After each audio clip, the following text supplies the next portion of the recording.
रात के नीरव सन्नाटे के बीच एक औरत की दर्द भरी आवाज सुनकर सुधा का रोम रोम कांपने लगा था।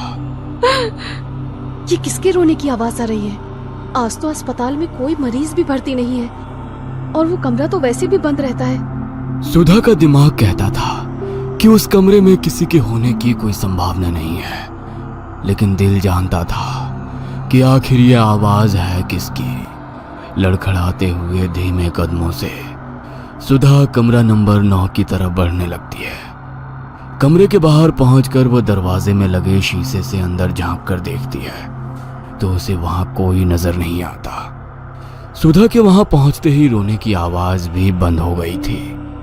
हैरान होकर सुधा वहां से जाने के लिए मुड़ती है, तभी उसे कमरे का दरवाजा जोर जोर से पीटने की आवाज सुनाई देने लगती है, जिसे सुनकर सुधा बुरी तरह चौंक जाती है।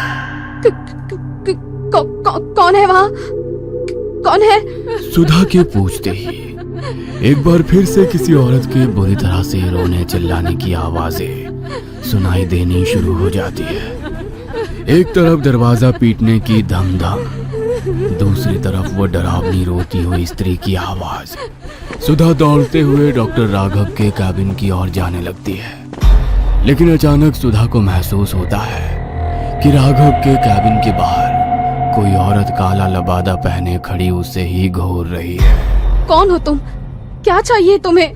सुधा के पूछने पर उस औरत के सर से वो लबादा हट जाता है। सामने खड़ी हुई महिला का चेहरा इतना भयानक था कि उसे देखकर सुधा के मुंह से चीख निकल जाती है और वो हड़बड़ाकर जमीन पर गिरती है।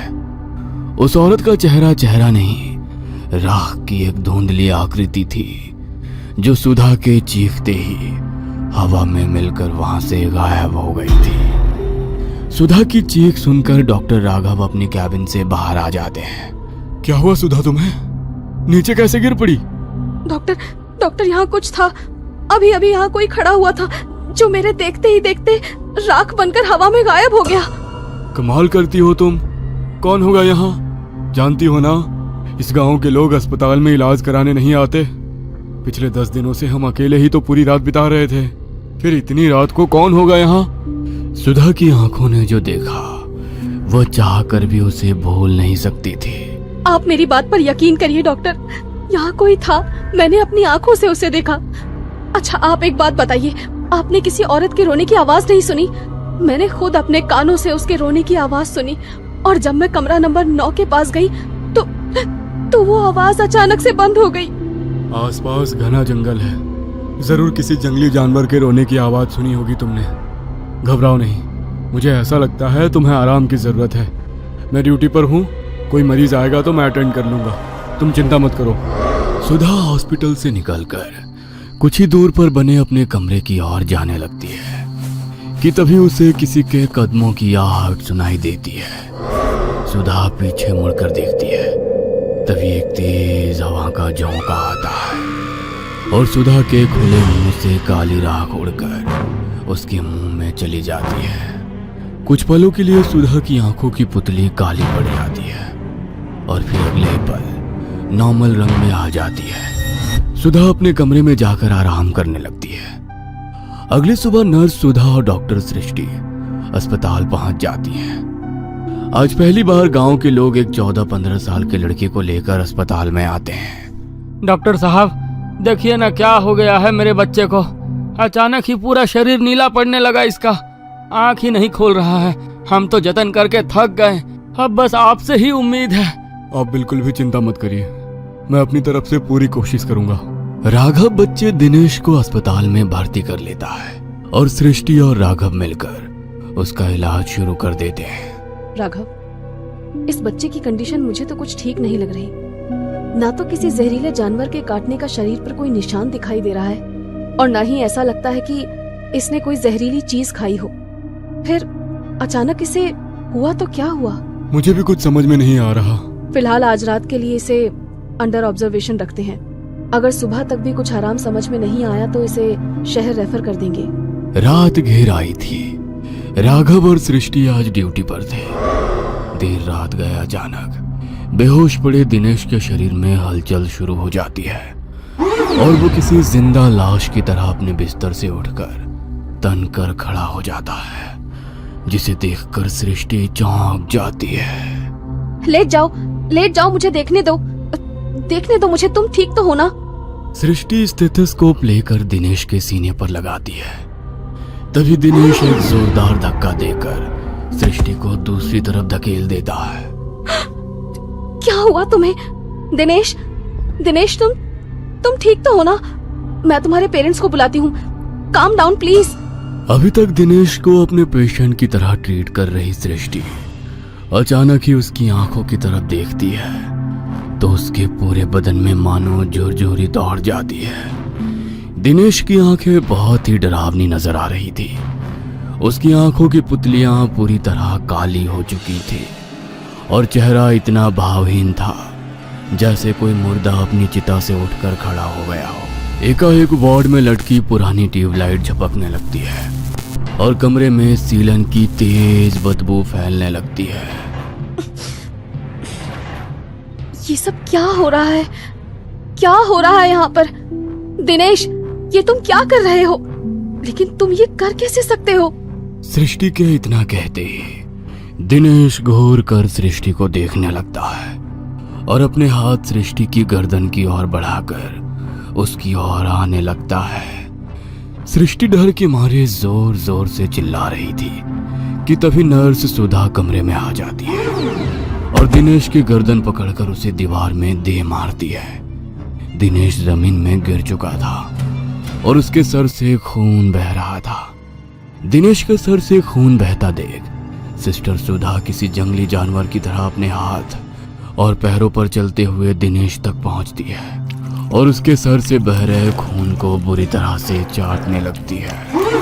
डॉक्टर सृष्टि एक कोने में बोध बनी यह अविश्वसनीय घटना देख रही थी।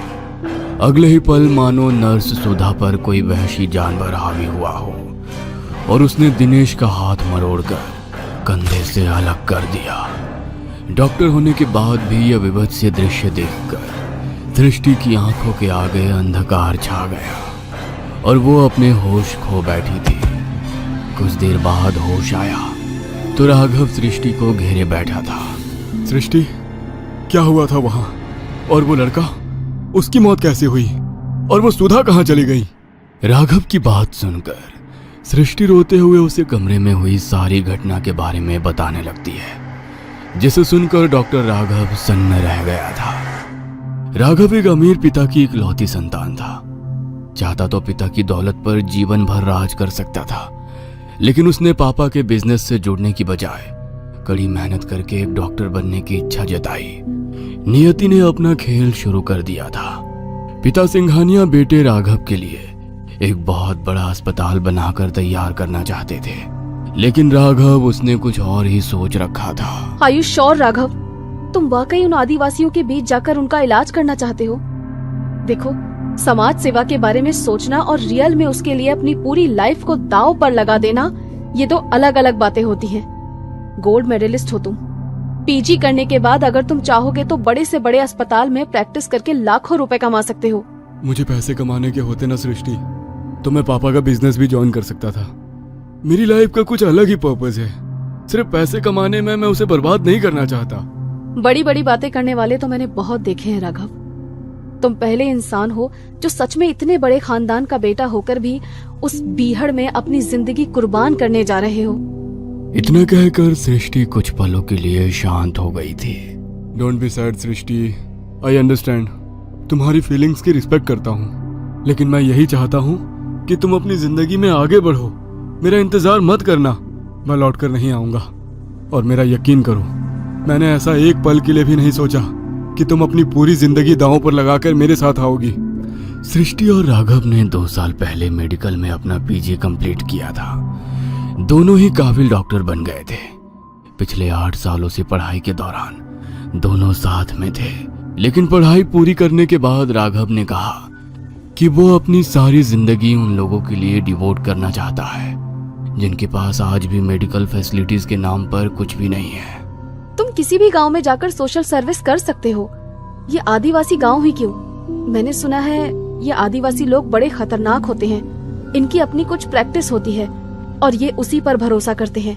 मैंने तो यहाँ तक सुना है कि ये लोग दवाइयाँ, हॉस्पिटल, इन सब चीजों में विश्वास ही नहीं करते। आज भी अपने पारंपरिक तरीकों से ही बीमार लोगों का इलाज करते हैं। मुझे तुम्हारी बहुत चिंता हो रही है राघव। पता नहीं वो लोग तुम्हें एक्सेप्ट कर भी पाएंगे या नहीं। तुम बिना बात की फिक्र कर रही हो। अरे ऐसा कुछ भी नहीं है, वहाँ पहले से ही एक हॉस्पिटल है, बस थोड़ा मेंटेन करवाना पड़ेगा, सब हो जाएगा, डोंट वरी। राघव सृष्टि से प्यार तो बहुत करता था, लेकिन वह जानता था उसे अगर अपने मकसद तक पहुंचना है तो इस इमोशनल कनेक्शन को यहीं तोड़ना होगा। सब कुछ छोड़ छाड़ कर राघव झारखंड की पहाड़ियों के बीच बने उस आदिवासी गांव में पहुंच गया था। कच्चे मकानों वाले ये छोटा सा गांव बड़े शहर से आए राघव को काफी अजीब नजर आ रहा था। कुछ देर तक गांव में घूमने के बाद उसे एक बूढ़े काका नजर आते हैं। अरे काका, मुझे राजकीय अस्पताल जाना है, जरा मदद कर देंगे क्या? राघव की बात सुनकर बूढ़ा आदमी राघव को ऊपर से नीचे तक घूर कर देखने लगता है। क्यों जा रहे हो वहाँ? अस्पताल नहीं, मुर्दा घर है वो। जो वहाँ जाता है मुर्दे से भी बुरी हालत हो जाती है उसकी। लौट जाओ, कभी मुड़कर भी उसकी तरफ मत देखना। बड़े अजीब लोग रहते हैं यहाँ। मैंने बस अस्पताल का पता पूछा और ये ऐसे आपे से बाहर हो गए। ठीक है, अस्पताल का पता नहीं बताना मत बताओ, लेकिन ऐसे चीखने चिल्लाने का मतलब क्या है? सृष्टि ठीक कह रही थी, आदिवासी जगह है, यहाँ के लोगों को समझने में मुझे अभी काफी समय लगेगा। अस्पताल को मुर्दा घर कौन कहता है? हाँ? उस बुजुर्ग से मिलने के बाद राघव के मन में एक अजीब सी उथल पुथल मच गई थी। छोटा सा गांव था जो बिल्कुल वीरान और सुनसान दिखाई दे रहा था। कुछ देर बाद राघव एक पुरानी सी खंडहर नुमा बिल्डिंग के सामने खड़ा था, जहां टूटे फूटे बोर्ड पर राजकीय अस्पताल लिखा हुआ था। ओह थैंक गॉड, यही है अस्पताल। लेकिन इसकी हालत देखकर तो लगता है यहाँ कोई चिड़िया भी पिछले 10-20 साल से नहीं आई है। राघव ने देखा अस्पताल की दूसरी ओर एक सरकारी आवास भी बना हुआ है। राघव ने सरकारी मकान में जाकर अपना सामान रखा और थोड़ी साफ सफाई के बाद उसे रहने लायक बना लिया। कुछ दिनों की मेहनत के बाद अस्पताल से कुछ कमरे साफ सफाई करके इस्तेमाल लायक हो गए थे। एक दिन अस्पताल के बाहर एक गाड़ी आकर रुकती है, जिसमें डॉक्टर सृष्टि और नर्स सुधा दिखाई दे रहे थे। राघव, हम दोनों भी तुम्हारे इस मिशन में तुम्हारे साथ हैं। अस्पताल हम मिलकर चलाएंगे, लेकिन अभी भी मेरे मन में बार बार यही सवाल आता है कि आखिर इतनी दूर ये गांव में आकर ही क्यों तुमने अस्पताल बनाया? सृष्टि, कुछ सवाल इंसान को कभी चैन से जीने नहीं देते, और मैं यहाँ अपने मन में उमड़ रहे सवालों का जवाब पाने के लिए आया हूँ। बचपन से ही मुझे कुछ अजीबोगरीब सपने बेचैन करते थे। सपने इतने धुंधले थे कि साफ साफ कुछ समझ में नहीं आता था। धीरे धीरे जब मैं बड़ा होने लगा तो एक एक करके कुछ चीजें साफ दिखाई देने लगी, और उन सपनों में ही मैंने कुंदनगढ़ का राजकीय अस्पताल भी देखा। पिताजी से मैंने कई बार पूछा कि क्या मेरा कुंदनगढ़ से कोई संबंध है, तो उन्होंने हमेशा इनकार कर दिया। बस उन बिखरी कड़ियों को जोड़ने के लिए मैंने यहाँ आकर प्रैक्टिस करने का विचार बनाया। मैं खुद को यहाँ से बहुत जुड़ा हुआ सा महसूस कर रहा हूँ। इस हॉस्पिटल का हर कोना ऐसा लगता है जैसे मुझसे कुछ कहना चाहता है। सृष्टि राघव से अलग नहीं होना चाहती थी, इसलिए काफी सोचने के बाद अब वो भी राघव के साथ हॉस्पिटल में काम करने के लिए अपने साथ एक नर्स सुधा को लेकर कुंदनगढ़ आ जाती है। हम क्या मुंह दिखाएंगे सृष्टि, वो लड़का हमारी जिम्मेदारी था। आदिवासी गांव है, पहले ही लोग हमारे इलाज करने के अंग्रेजी तरीकों पर भरोसा नहीं करते। ऐसे में अगर उन्हें पता लगा कि हमारे अस्पताल में हमारी नर्स के हाथों उनके बच्चे की मौत हो गई है, तो हम इस गांव से जिंदा लौट कर नहीं जाएंगे। मेरे पास एक आइडिया है, इस बच्चे की बॉडी को सील कर देते हैं।